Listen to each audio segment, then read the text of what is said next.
Welcome to the Unapologetically Prioritizing Peace video podcast channel, where we will discuss the revolutionary concepts of achieving success without sacrificing your well-being.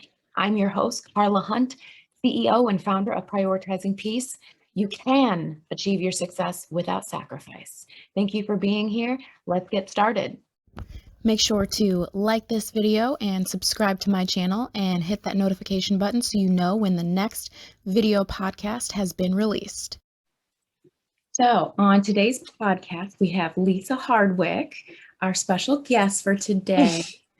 So Lisa, would you please tell us a little bit about who you are? Yes, thank you very much for having me, Carla. My name's Lisa Hardwick, and I am a mom. I have a daughter who is 3 years old, and I am married to my boo bear, is what I call my husband. And we have been married since 2008, and then we have a little schnauzer who is 11 and grumpy all the time. And yes, so I actually, when I had my daughter 3 years ago, I had very bad postpartum depression and postpartum anxiety. And so I've had this journey that has led me to being an author and writing a book and now speaking out on the subject. I am now living in Cincinnati, Ohio. Originally from Nashville, Tennessee, and I lived there till I was 25. And then we've been in Cincinnati since 2015. So now it feels like home. Awesome. And tell us a little bit about what you do and what put you on the path related to your postpartum journey. Yeah. Yes. So definitely nothing I have ever planned on doing. And in fact, we really didn't want kiddos for a while. We just wanted to be the fun aunt and uncle who had expendable income and could go on trips and all that good stuff. But eventually, whether it was a hormone time bomb or whatever, I got the baby bug when we had been married for about 8 years. And so we decided that I would plan to stay home with our kiddo, at least while they were young.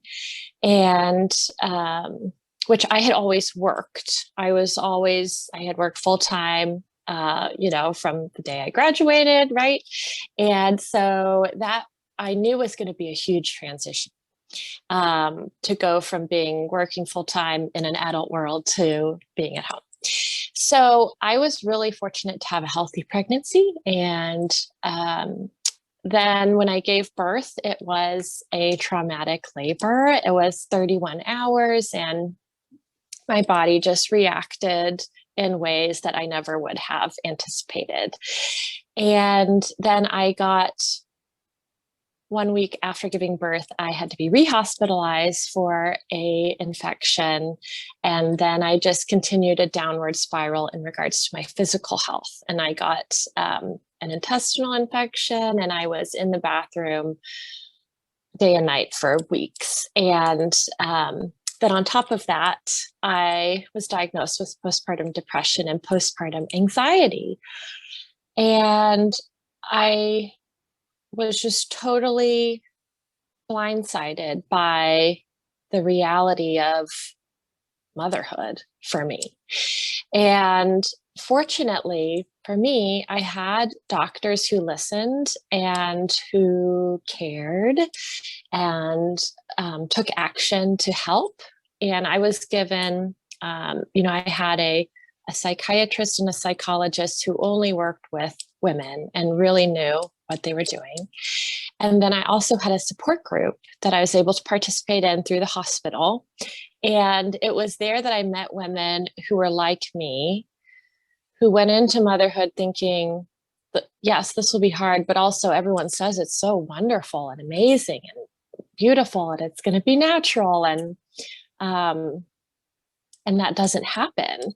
And so during that support group, getting to hear their stories, I realized we all feel the same way. We all feel like we're the only ones, but obviously we're all here.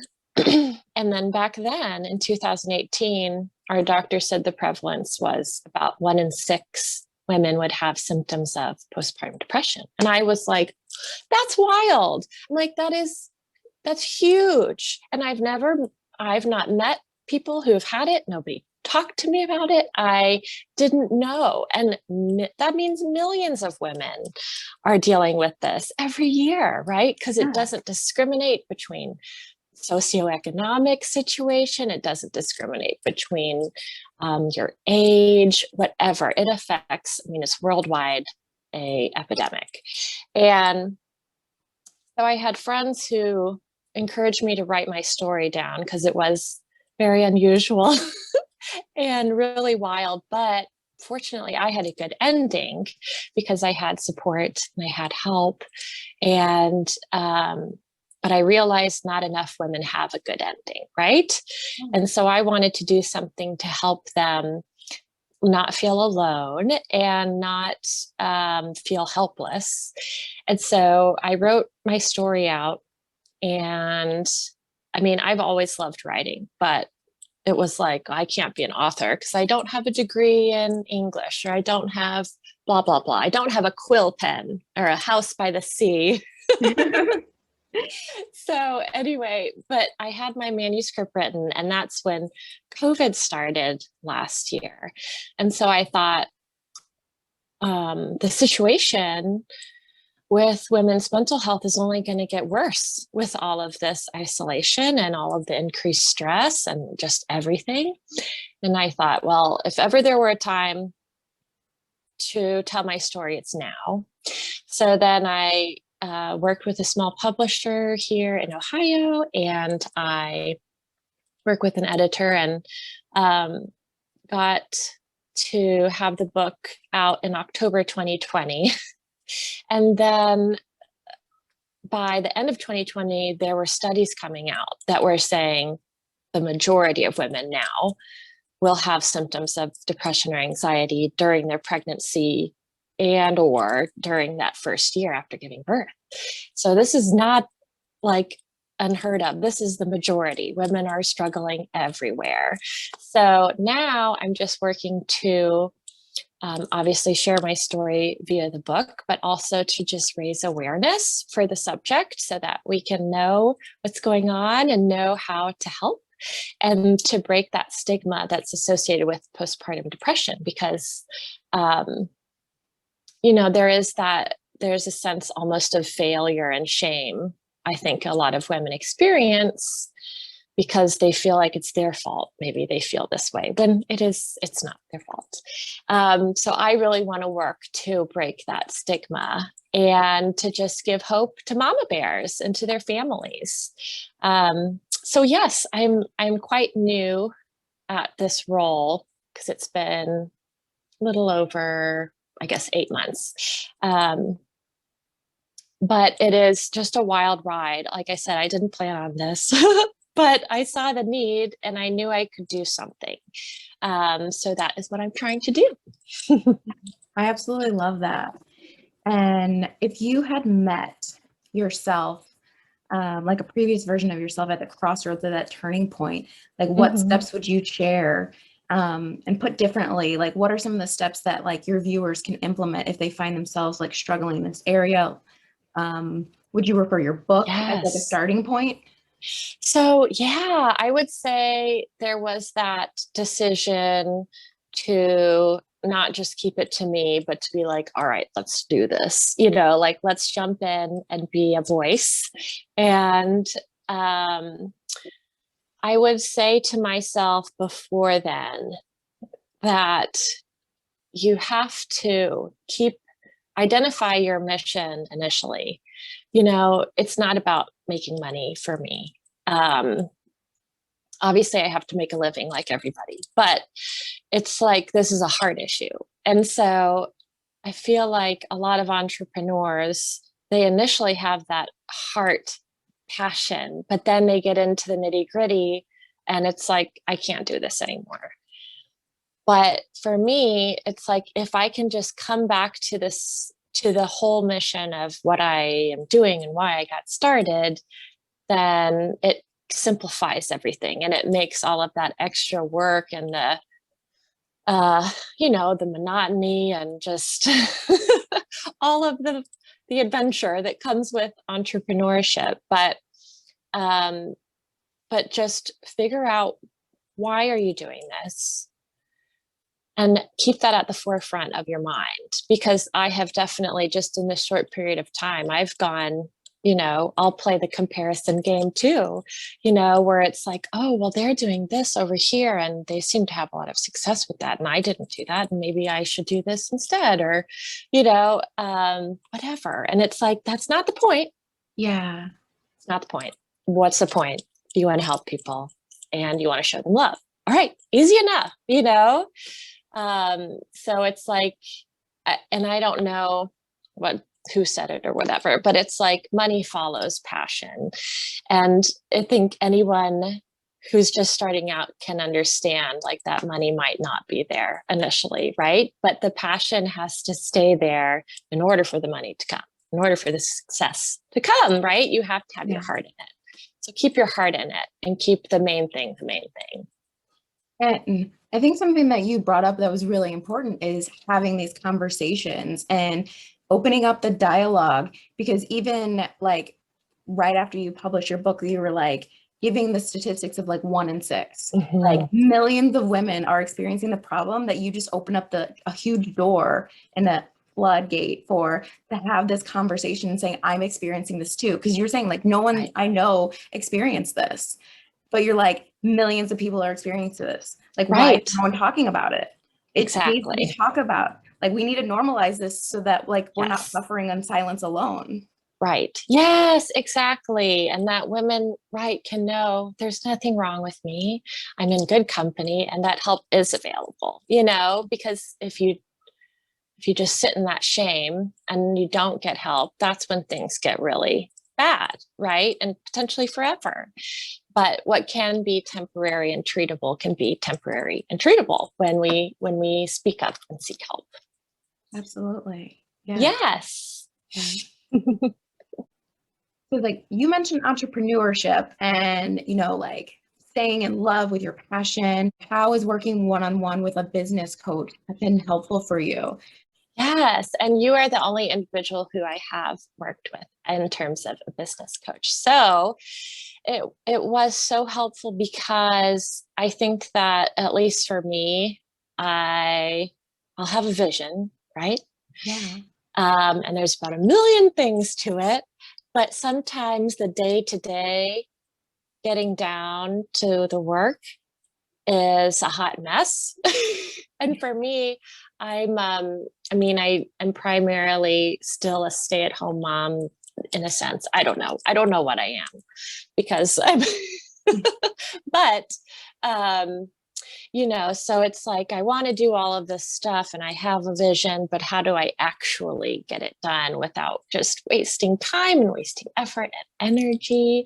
And so having conversations with you about how to avoid burnout, which is, I think, your specialty, was very important, because you will get burnt out if you're not taking proactive steps to not be burnt out.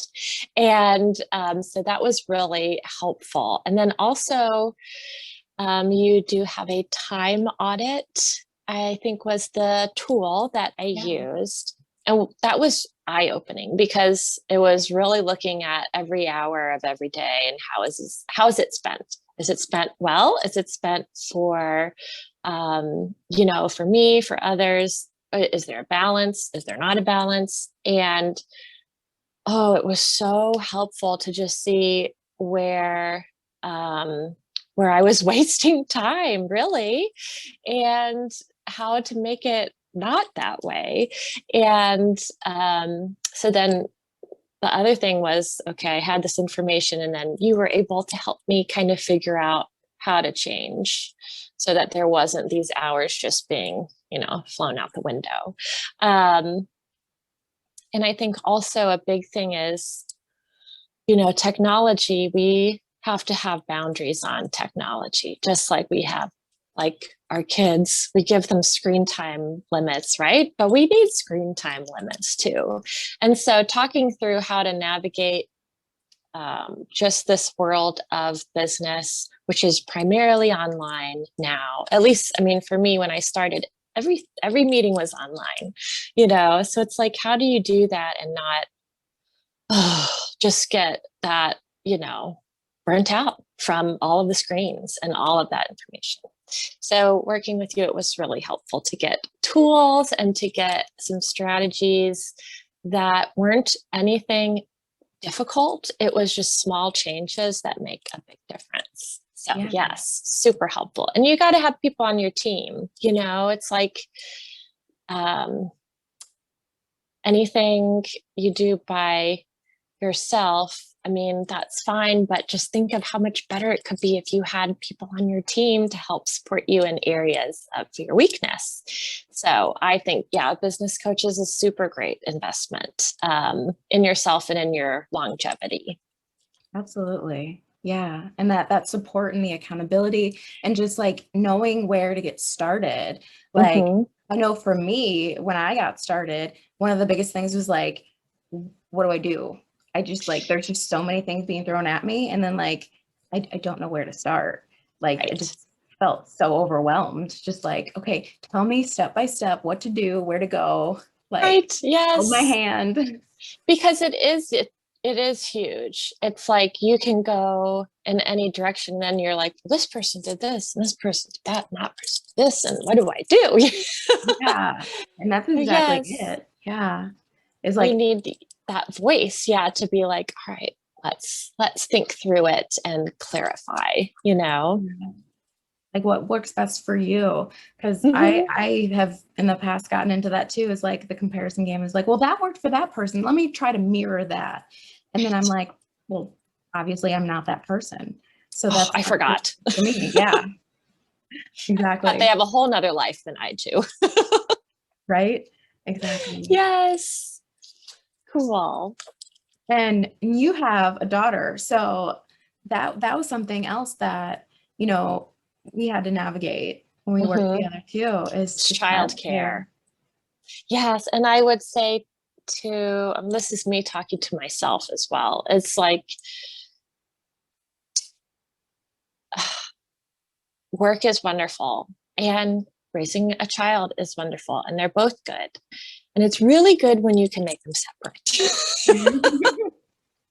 Because otherwise you're trying to do both at once and neither gets the best of you, and then you end up getting frustrated and nobody wins, right? And then you've kind of just wasted time and wasted energy. So for me, it was hard to bite the bullet of being like, I need to pay for childcare so I can have uninterrupted time to do X, Y, and Z, and also, which we talked through, was baby swapping with a friend, which I think is great for any, stay-at-home mom, working mom, whatever, is to have a friend who, you watch the kids one week, they watch them next week, you get free, a couple free hours. And so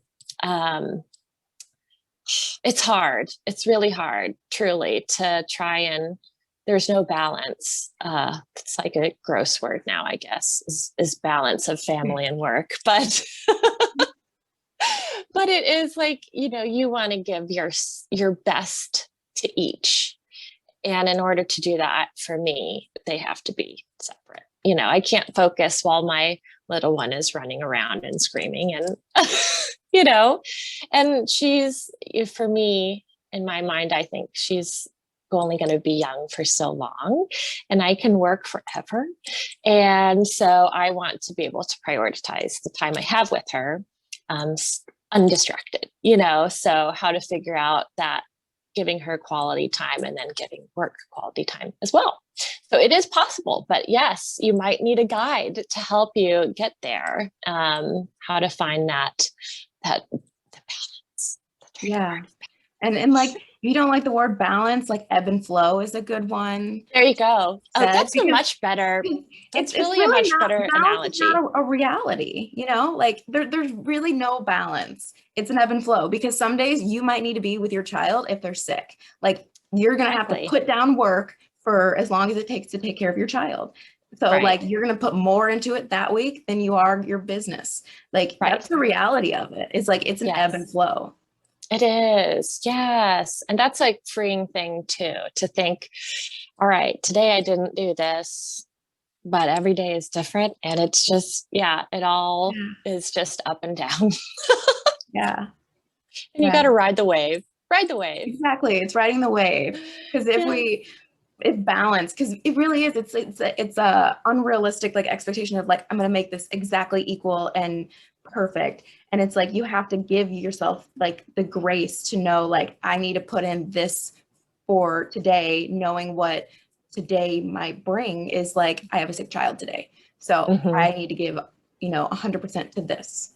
Yes. Yes. We have to be reasonable and have grace with ourselves. Definitely. Yeah. Yes. I love that. Like, just throw out the word. Yes. Yes. Yeah. Let's do away with it. So, your book, where can we find it? Yeah. So I have a Life Postpartum, my Journey Through Postpartum Depression. You can buy it on Amazon, through Barnes & Noble, or any local bookseller. You can walk in and they can order a copy for you. So I always like that to be available. You can buy local and support your local bookstore. That's awesome. I love that. Yes. And I will post a link to Amazon if anyone wants to just quickly pick it up. I'll put that in the description below. Yes, thank you. And then they can also find you on Instagram. Yes, I am most active on Instagram. I think that seems to be, there is a lot of really cool stuff going on there, because as much as I don't want to think, the internet is where a lot of people go now for information, right? Yeah. And so I might as well put out some good information for people. If they're going to be there anyway, we might as well have the right info. Exactly. Yes. I'll put your Instagram handle in the description as well, so they can find you there. Yay. Thank you. Is there anything else that you would like to share during your time? I would just to encourage individuals who are right on that, like right on the precipice of like, do I take this next step and really go for it, or do I play it safe? It's like, if you know what you're doing and your heart is in it, the world needs you. Like, the world needs your skills and your talent and your heart, and nobody's going to do it for you. So you just got to go all out and you got to do it, but you need your team and you need your support, and you have to be, it's like, you got to go all out, but you got to be smart about it so that you can stay in the game. But yes, the world needs you. Yes, we need more people with heart and sincerity to be out here. Absolutely. I think that is a great way to end it, and just remind everyone that the world needs you. The world absolutely needs you, your services, your products, whatever it is that you're offering from a heart-centered place. Yes. Yes. I love it. Yeah. Thank you so much for being here. Thank you, Carla. Thank you for watching this episode of the Unapologetically Prioritizing Peace video podcast with your host, Carla Hunt. If you have any questions or would like to suggest a topic, please email me at hello@prioritizingpeace.com.